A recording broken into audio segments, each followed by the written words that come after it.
Pada malam ni ialah berkaitan dengan Babu minal kabair. Babu minal kabair, bab yang menyatakan sebahagian daripada dosa-dosa besar. Sebahagian daripada dosa-dosa besar itu alla yastatiral mar'u min baulihi. Alla yastatirul mar'u min baulihi, ialah tidak dia itu sejat kencing dia. Kencing ataupun dia kencing itu mercik, kena di rata-rata tempat, di bahagian seluar dia tu. Lepas tu dia buat apa? Dia memakai pakaian itu untuk dia beribadat. Dia sebut hadis ini menyatakan bahawa benda yang berkaitan dengan taharah itu sangat penting. Berkaitan dengan kebersihan diri itu sangat penting. Tu kita kena ambil berat berkaitan dengan at-taharah itu. Taharah ini menyebabkan kita apa? Jadi penyakit kalau kita tidak jaga. Jadi orang yang berdekatan dengan kita pun akan lari kerana busuk dan sebagainya. Itu dia sebut Islam itu mengambil berat tentang apa? Tentang at-taharah. At-taharah. Berkaitan dengan taharah itu juga Nabi SAW kata termasuk dalam dosa-dosa besar. Dosa besar. An Ibnu Abbas radhiyallahu anhuma, daripada Ibnu Abbas radhiyallahu anhuma. Hadis ni daripada Ibnu Abbas yang menunjukkan bahawa anhuma itu kembali kepada Abdullah dan Abbas, iaitu bapa saudara Nabi sallallahu alaihi wasallam. Abdullah itu ialah sepupu Nabi sallallahu alaihi wasallam. Nama dia Abdullah. Bapa dia nama Ibnu Abbas. Jadi Ibnu Abbas tu anak kepada Abbas, iaitu Abdullah. Abdullah ni dia bersama dengan Rasulullah SAW itu sejak kecil lagi. Dan dia sempat dengan Rasulullah SAW berhijrah pada masa beberapa tahun, masa dia kecil lagi.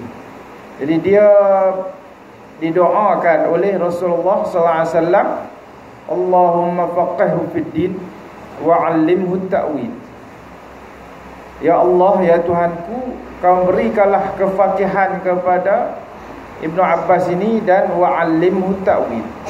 Selepas pada Rasulullah SAW wafat, dia itu bukan saja dia berhenti daripada dia belajar, tetapi dia menuntut ilmu lagi dengan para sahabat, pada kibarus sahabah, pada sahabat yang senior-senior tu. Maka dia mengaji lagi, pergi cari. Dia kata hayya bina, dia kata jom kita pergi mengaji dengan para sahabat yang masih ada lagi. Ilmu dia tu dah hebat, dia hebat dah Ibn Abbas tu, tambah dia mengaji pula. Dan Allah SWT kurniakan dia ilmu at-ta'wil dalam hadis, dalam tafsir Quran itu. Dan kita kata lain daripada para sahabat yang lain. Sebab apa? Dia diberi ilmu yang tidak putus. Ilmu itu datang daripada Allah Ta'ala itu kepada Ibnu Abbas. Marran Nabi sallallahu alaihi wa alihi wasallam, berjalan. Marra itu fi'lul madhi, benda yang telah lepas. Marran Nabi, telah berjalan Nabi sallallahu alaihi wa alihi wasallam bihaidin, di suatu taman ataupun suatu kebun. Suatu kebun di mana disebut di bawah tu, yang keenam tu ai bustan minan nakhli alaihi jidar, ataupun satu taman yang dipenuhi dengan an-nakhl. Nakhl tu ialah apa? Ialah pohon tamar. Alaihi jidar, yang ada padanya itu jidar, iaitu dinding.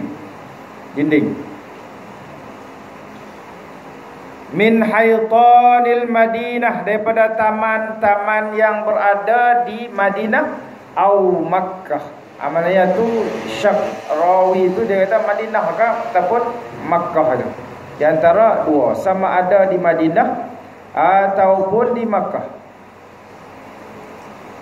ataupun di antaranya, di antara Makkah ataupun Madinah.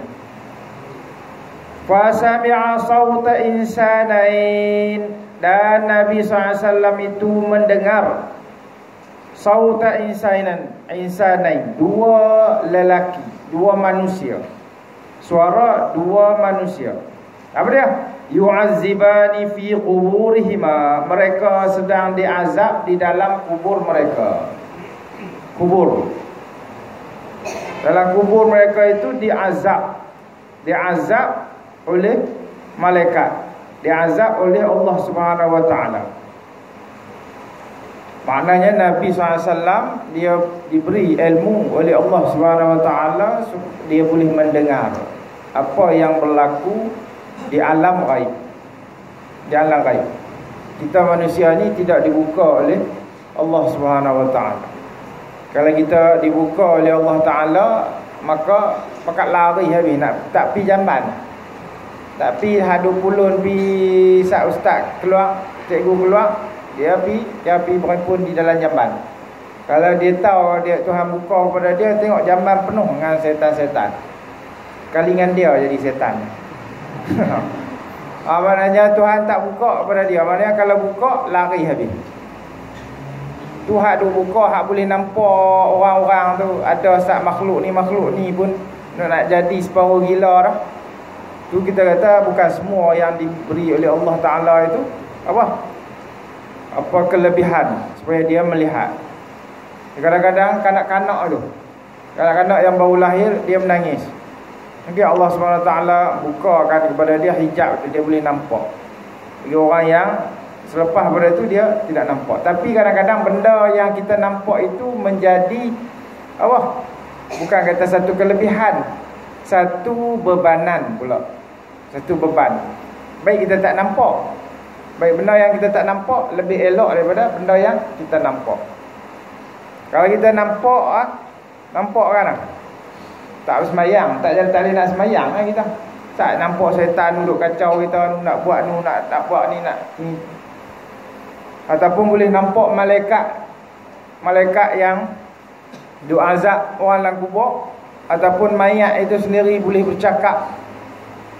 Apabila meninggal dunianya dia itu, seorang yang beriman, dia kata qaddimuni, cepatkanlah aku dibawa ke kubur. Kalau kita kata orang duk bawa ben mayat tu, dia dengar mayat duk kata gitu, orang tinggal orang tu lah. Dia kata, woi cepat sikit. Tengok belakang tak ada orang. Kiri kanan tak ada orang. Tengok dia dengan mayat tu. Pakai tinggal van tu lari jalan kaki. Sebab apa? Tu kita kata salah satu daripada hikmahnya Allah SWT hijabkan bagi kita itu benda yang buruk. Mungkin belum sampai masa lagi. Tapi apabila hampir saja seorang itu meninggal dunia, maka Allah SWT akan buka ke semua hijab itu kepada manusia, boleh nampak alam ghaib itu. Tapi bagi kita Allah SWT tutupkan. Nabi SAW melihat di dalam kubur itu mereka sedang diazab oleh malaikat di dalam kubur. Faqala an-nabi sallallahu alaihi wasallam, sabda Nabi sallallahu alaihi wasallam, yu'azzibani.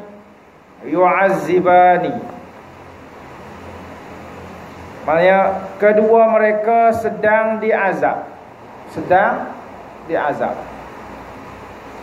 Wa ma yu'azzibani fi kabir. Dia kata, dan mereka berdua itu, apakah yang diazab dia? Fi kabir, pada benda yang sangat besar, iaitu apa? Al-kabair tadi. Thumma qala bala, na'am innahu kabir min jahatil ma'siyah.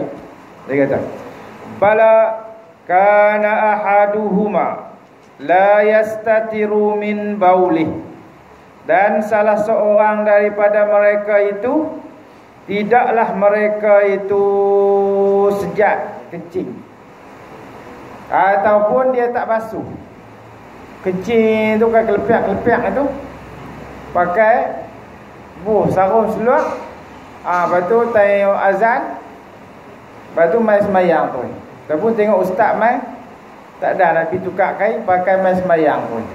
Maka sembahyang dia itu tidak sah. Tidak sah. Tidak sah maksud apa? Maksud kena qadha balik. Qadha. Banyak benda yang ada itu, air kencing itu najis. Air kencing najis yang terkena di badan. Cara dia apa nak membasuh? Dia kena basuh kan? Basuh. Kalau kita pergi jalan jauh contohnya, kita kata kita basuh-basuh, air kencing tu ada lagi di seluar kita, maka kita buanglah. Buang seluar spender kita tu, ataupun kita basuh. Takkan nak tunjuk kot cara basuh seluar tu. Basuh di depan tu saja, bukan ke semua nak basuh spender tu tak. Di muncung tu, tempat apa pistol lembah tu. Di situ basuh itu, lepas tu perah, maka boleh pakai.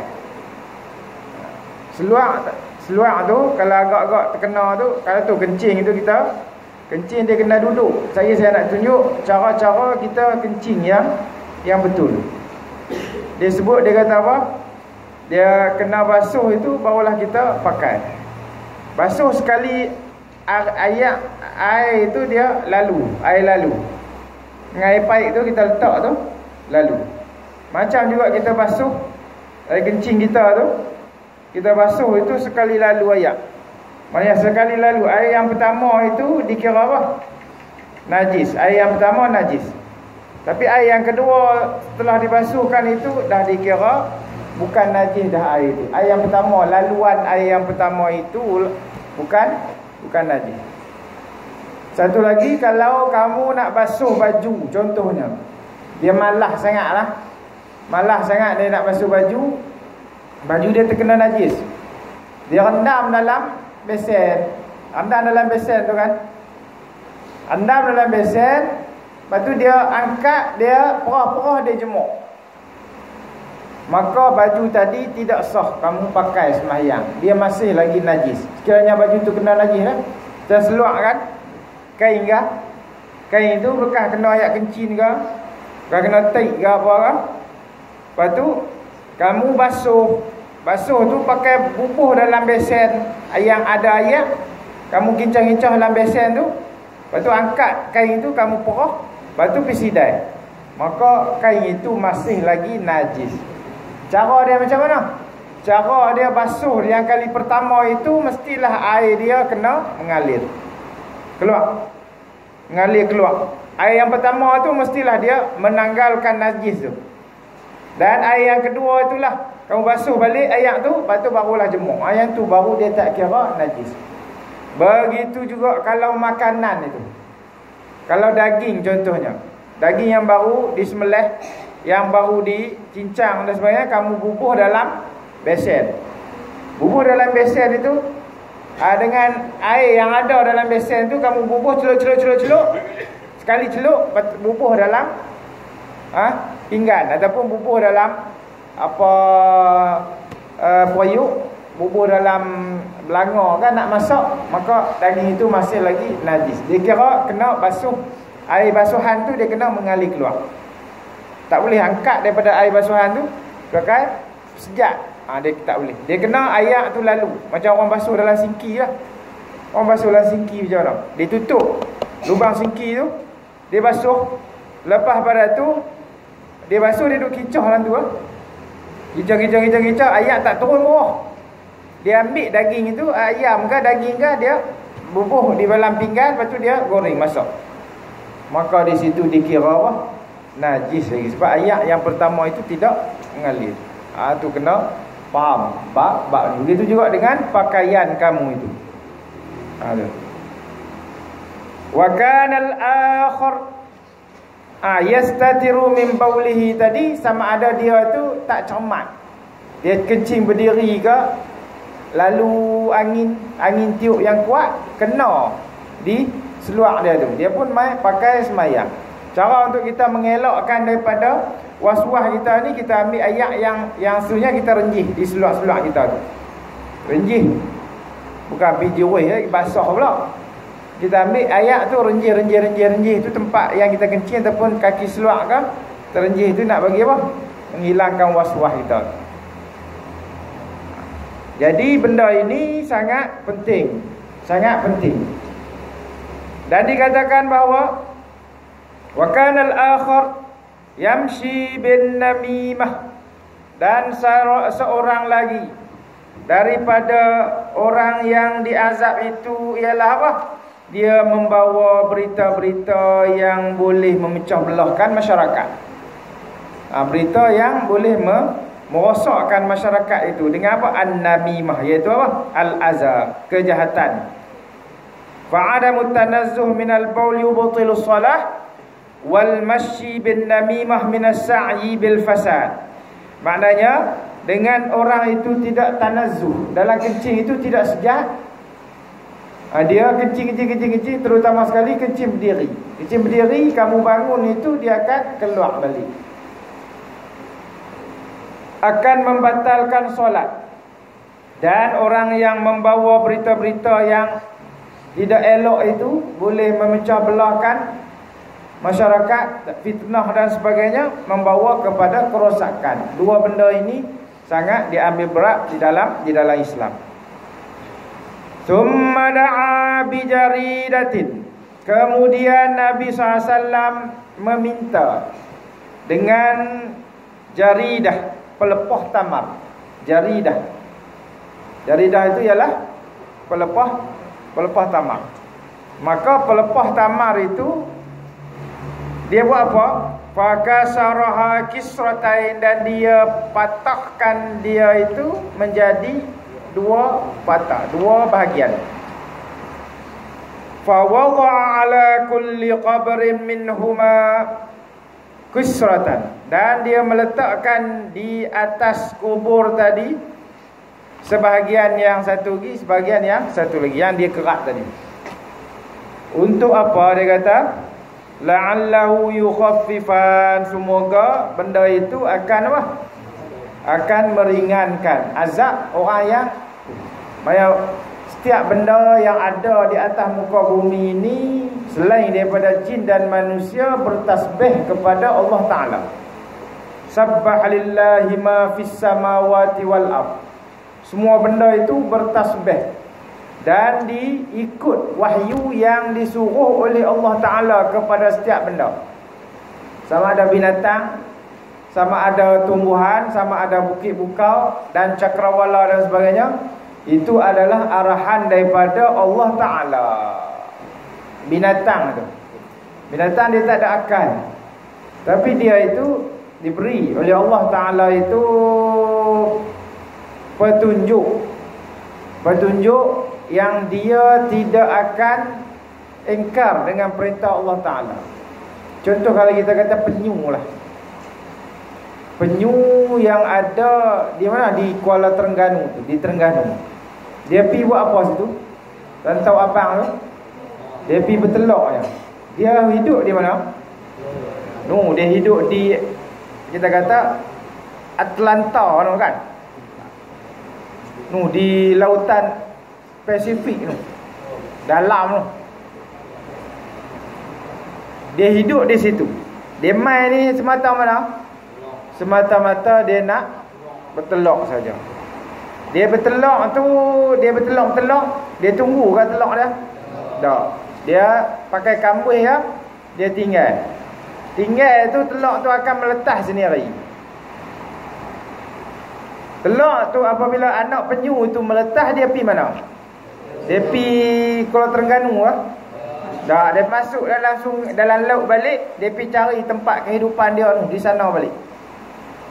Kalau kita kata telur yang baru meletas tu, dia tak tahu apakah yang peranan dia nak buat.